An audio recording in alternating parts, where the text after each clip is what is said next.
So Carbon Expert is an online community for SMEs who are interested in lowering the carbon emissions. The community provides insights, information about all things carbon and climate change, the access to other users to share best practice, and then increasingly a network of experts that can provide specialist support.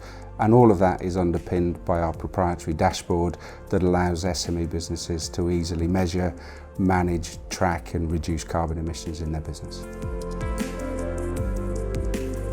The world's committed to a net zero future. Being net zero by 2050 is a legally binding requirement as of June last year when the government updated the Climate Change Act. Big businesses are taking the lead as they generally do, but all of this flows through. So all of the stakeholders of business, customers, suppliers, employees are all looking for businesses to take action on climate change. So I've had 10 plus years in energy and sustainability.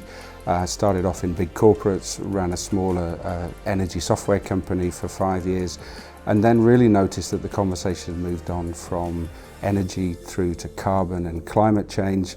And then when I was looking at what I could do to support that sector, really noticed there was nothing that would support SMEs mobilising, getting engaged in a way that's acceptable to them. They're busy, short on resources and short on cash, so let's find the simplest, easiest way to get them moving.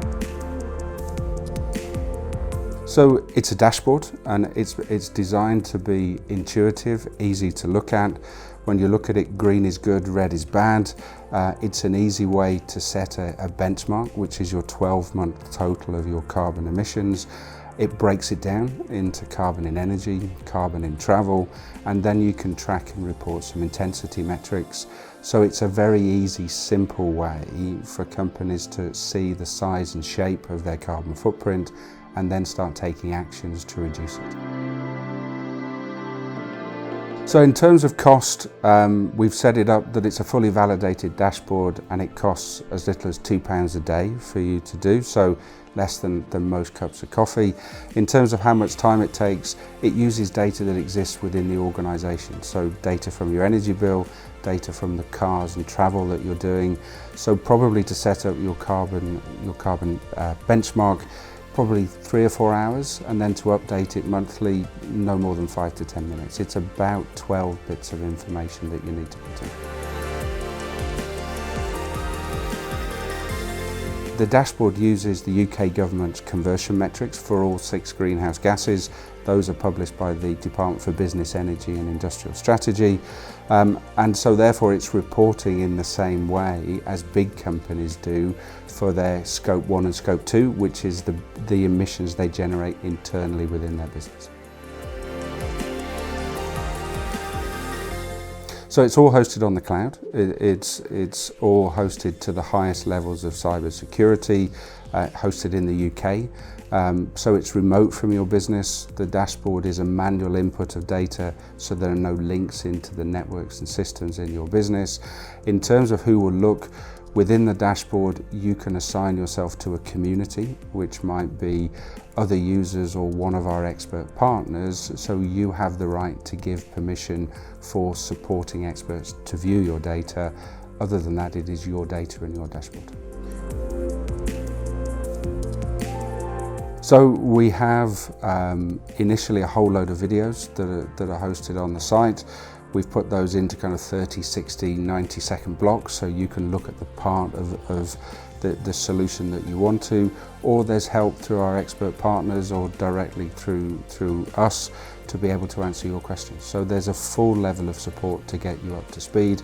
What we've found is that the solution is so simple, most people find it quite intuitive to start with.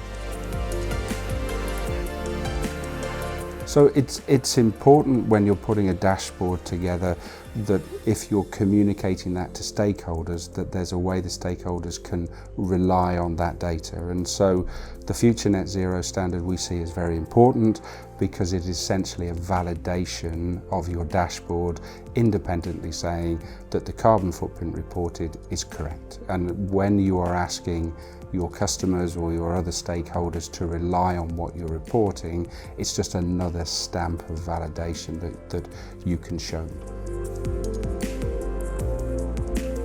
So as I say, the world's moving to a net zero future, so everybody has to be focused on reducing their carbon emissions. Everybody has to be net zero by 2050. There are implications that you cannot trade unless you are net zero in the future. So in one respect, it's the hygiene factor to participate in commerce. If you are more advanced than this, if you are able to show your customers that you're helping them reduce their carbon emissions, it's a great way to give yourself a commercial advantage. It's useful for everyone because not only do you have to get to net zero, you have to continue to report and demonstrate that you are net zero. Net zero isn't a one-time shot. It's also very different from carbon neutrality. You can't just offset today's emissions by planting trees and be carbon zero tomorrow. You've actually got to mitigate probably about 70 or 80% of today's emissions with a bit of offsetting to get to net zero.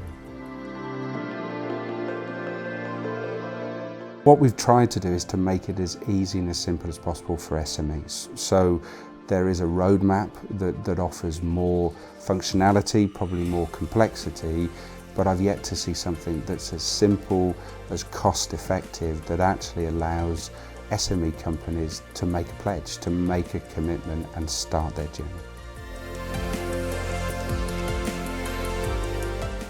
The aim is to allow SMEs that make up 95% plus of companies to mobilise, and that you look at the data, 70 or 80% of SMEs say they would like to do more but can't find a way to do it that's acceptable to them. Hopefully we've given a significant proportion of those companies the ability to say, I can now see a way to start. And what happens once they've started, we'll work on in the future, but getting them pledged, getting them mobile and getting them measuring, that's what we hope to achieve.